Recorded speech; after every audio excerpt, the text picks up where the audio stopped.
A 6-year-old boy walked into a crowded department store on a bright summer afternoon. His mother was only a few aisles away. Hundreds of shoppers moved through the building. Employees stood behind counters. Security guards patrolled the floor. A police station sat directly across the street. Everything about that day seemed ordinary. Everything seemed safe. Yet within minutes, the little boy vanished. No screams. No witnesses who understood what was happening. No warning. Just a child who disappeared into the middle of a busy American shopping mall and was never seen alive again.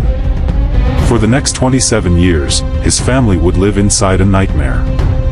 Investigators would chase leads across multiple states. Evidence would be lost. Mistakes would pile upon mistakes. Confessions would appear and disappear. And one question would haunt an entire nation. Who killed Adam Walsh?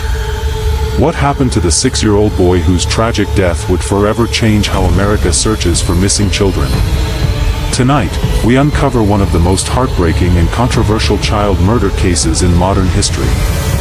Before we begin, take a moment to like this video, subscribe to ColdCase 247, and comment below telling us where you're watching from. Adam John Walsh was born on November 14, 1974. To his parents, John and Reve Walsh, he was their entire world. Friends described Adam as a sweet child with sandy blonde hair, bright hazel eyes, and a face covered in freckles. He loved cartoons. He loved baseball. He loved spending time with his family. He was also extremely shy. Not the kind of shyness children sometimes use to gain attention. Adam was genuinely quiet around strangers. He often needed time to warm up to people he didn't know. His parents understood this about him. It was simply part of who he was. No one imagined that this innocent personality trait would one day become a critical detail in a murder investigation. During the summer of 1981, life appeared to be going well for the Walsh family. John Walsh was building a successful career in South Florida. The family lived in Hollywood, Florida, and enjoyed what many would consider the American dream. A comfortable home. A successful future. A loving family. And at the center of it all stood 6-year-old Adam. Then came July 27, 1981. A date forever burned into the memories of everyone involved. That Tuesday morning began like countless others.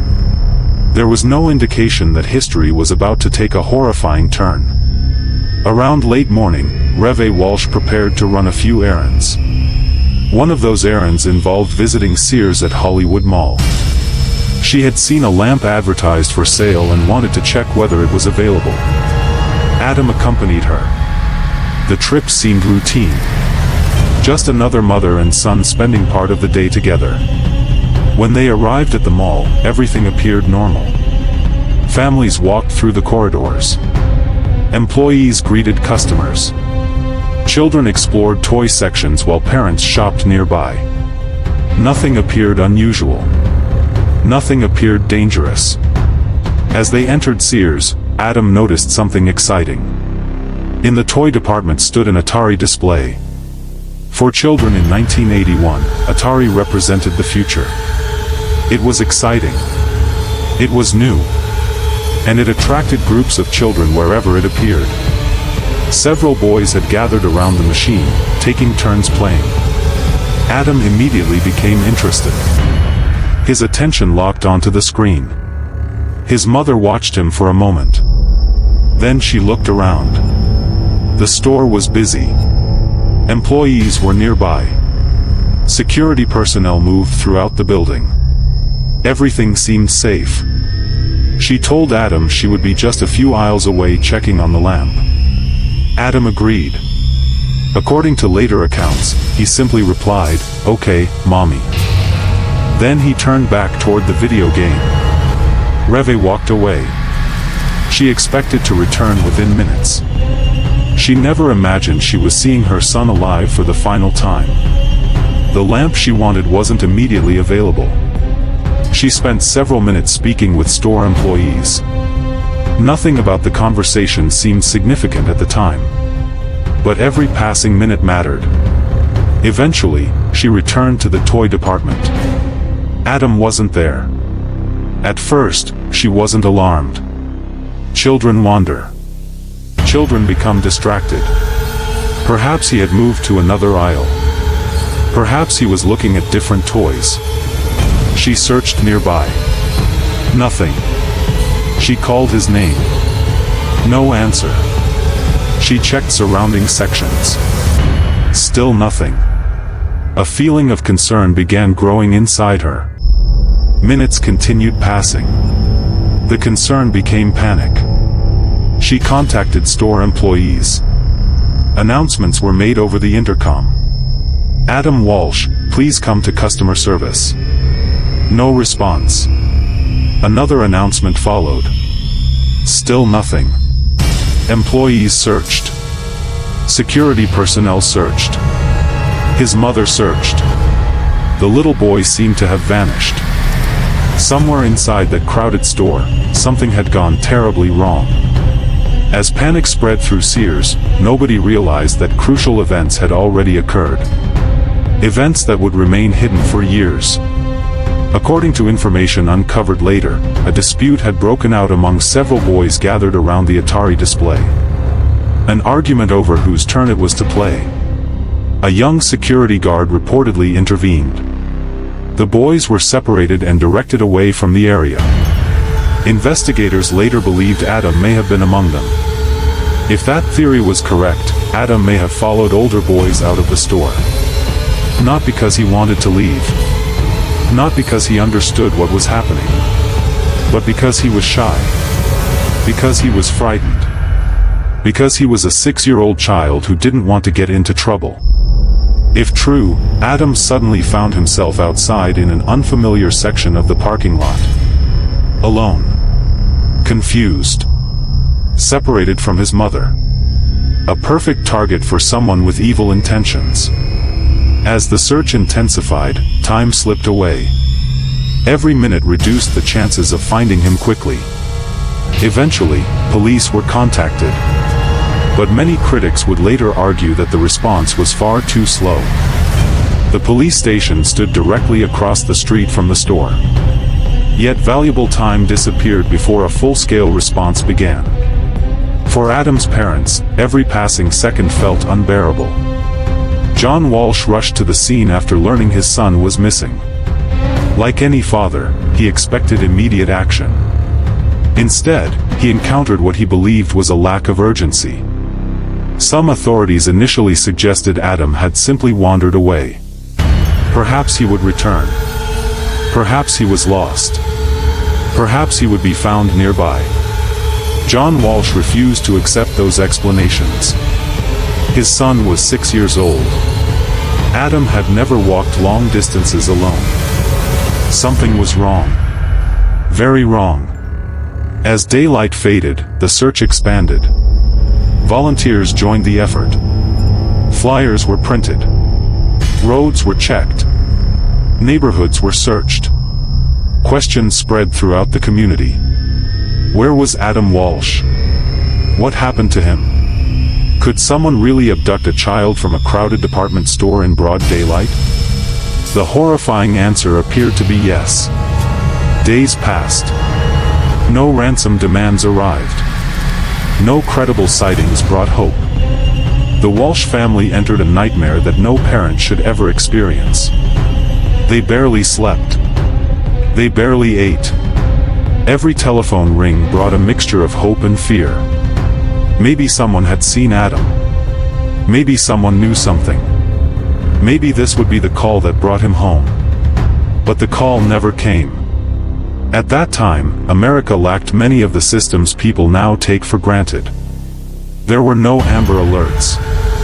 There were no instant nationwide missing child notifications. There was no modern internet.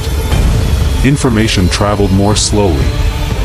Investigations often depended on physical flyers, newspaper reports, and television broadcasts. The Walsh family fought desperately to keep Adam's story in the public eye. Friends helped organize searches. Volunteers distributed thousands upon thousands of missing child posters. Communities rallied behind the family. Yet Adam remained missing. Then came the discovery that shattered all remaining hope. On August 10, 1981, fishermen near a canal in Florida noticed something floating in the water. At first, they thought it might be a doll. As they moved closer, they realized it was something far more horrifying. Authorities were called. Investigators arrived. Soon, the unthinkable truth emerged. The remains belonged to Adam Walsh. The 6-year-old child had been murdered. The news devastated the nation. For John and Reve Walsh, the pain was indescribable. Their son was gone. The little boy who loved cartoons. The little boy who trusted the world. The little boy who had stood beside an Atari game only days earlier. Gone forever. The medical findings painted a horrifying picture of violence. Investigators determined Adam had suffered brutal injuries. The details shocked even experienced law enforcement officials. Questions immediately followed. Who could commit such a crime against a child? Why? And where was the killer? The investigation intensified. Every possible lead was examined. Friends, family members, acquaintances, witnesses, potential suspects. Nobody was ignored. As often happens in child homicide cases, investigators first examined those closest to the victim. John and Reve Walsh cooperated fully. They answered questions. They provided information. They submitted to examinations intended to eliminate suspicion. Investigators eventually determined there was no evidence linking either parent to the crime. Attention shifted elsewhere. One person who attracted significant scrutiny was James Campbell, a longtime family acquaintance. Investigators examined his relationship with the family. They explored possible motives. They conducted interviews. They pursued multiple avenues. Ultimately, no evidence connected him to Adam's murder. Yet valuable months of investigative effort had already been consumed. Meanwhile, the real killer remained free. Years passed. The case generated thousands of pages of reports. Tips continued arriving. Suspects emerged. Then disappeared. Promising leads collapsed. Evidence created hope only to create frustration later. For Adam's parents, each passing year brought renewed pain. The murder remained unsolved. The person responsible remained unidentified. Yet something remarkable happened during those difficult years. Rather than surrender to grief, John Walsh transformed his pain into purpose. He became a powerful advocate for missing and exploited children. He spoke publicly about investigative failures. He pushed for reforms. He demanded better systems. He refused to allow Adam's story to fade away. His efforts eventually helped inspire major changes in how America responds to missing children. Millions of people would later recognize John Walsh as the host of America's Most Wanted. The program helped capture fugitives and solve cases across the nation. But behind every episode stood a grieving father searching for justice. A father whose mission began with the loss of his son. Years continued passing. Then investigators focused attention on a man named OTTIS Toole. Toole was no ordinary suspect. He was a drifter. A convicted killer. A man with a violent criminal history. Over time, he repeatedly confessed to Adam's murder. Then he recanted. Then he confessed again. Then he changed his story. The cycle continued for years. Some investigators believed him. Others remained skeptical. The problem was that Toole often confessed to crimes. Not all of those confessions proved reliable. In several cases, he admitted responsibility for murders he clearly could not have committed. This history complicated everything. Was he telling the truth about Adam Walsh? Or was this another false confession? Investigators faced an enormous challenge. Some details provided by Toole appeared inaccurate. Others matched evidence that had never been publicly released. Those similarities raised troubling questions. How could he know certain information unless he was involved? Evidence connected to a vehicle associated with Toole further increased suspicion. Yet problems continued emerging. Critical evidence was mishandled. Potentially important items disappeared. Opportunities for definitive answers were lost. One after another, investigative failures complicated the search for truth. Years became decades. Public frustration grew. Adam's parents continued fighting. They continued demanding answers. And still the case remained unresolved. If you're still watching at this point, drop a comment with, "I'm still here." Let's see who is truly following this heartbreaking story all the way to the end. By the mid-1990s, OTTIS Toole's health had deteriorated significantly. He was dying in prison. Despite years of controversy surrounding his statements, he reportedly continued acknowledging responsibility for Adam's murder. Family members later claimed he admitted the crime during conversations near the end of his life. Then, before any courtroom resolution could occur, OTTIS Toole died. The man many investigators believed was responsible would never stand trial. Never face a jury. Never receive a verdict. The case remained suspended between suspicion and certainty. For Adam's family, that reality was agonizing. The man believed responsible was dead. Yet official closure remained elusive. Then, decades after the murder, renewed efforts brought fresh attention to the case. Retired investigators reviewed thousands of pages of reports. Old evidence was re-examined. Witness statements were revisited. The goal was simple. Determine once and for all whether OTTIS Toole was responsible. The review concluded that he was. Authorities announced their findings publicly. The Hollywood Police Department officially named OTTIS Toole as Adam Walsh's killer. The case was finally closed. 27 years after Adam disappeared. 27 years after a mother left her son for only a few minutes. 27 years after a child vanished from a crowded department store. Officials also acknowledged mistakes made during the investigation. Evidence had been lost. Opportunities had been missed. Errors had occurred. Public apologies were issued. For John and Reve Walsh, the announcement brought mixed emotions. There was relief. There was validation. But there was also sadness. Nothing could bring Adam back. Nothing could restore the life stolen from him. Nothing could erase the suffering endured by his family. Even so, they finally had an official answer. Today, Adam Walsh's name remains one of the most recognized names in the history of missing children investigations. His death changed laws, changed procedures, changed awareness, changed how families, communities, and law enforcement respond when a child disappears. Millions of children have benefited from protections inspired by his legacy. And perhaps that is the most powerful part of this story. A little boy's life was taken far too soon. Yet his memory helped protect countless others. His legacy continues. His impact continues. And his story continues to remind us how quickly ordinary moments can become unimaginable tragedies.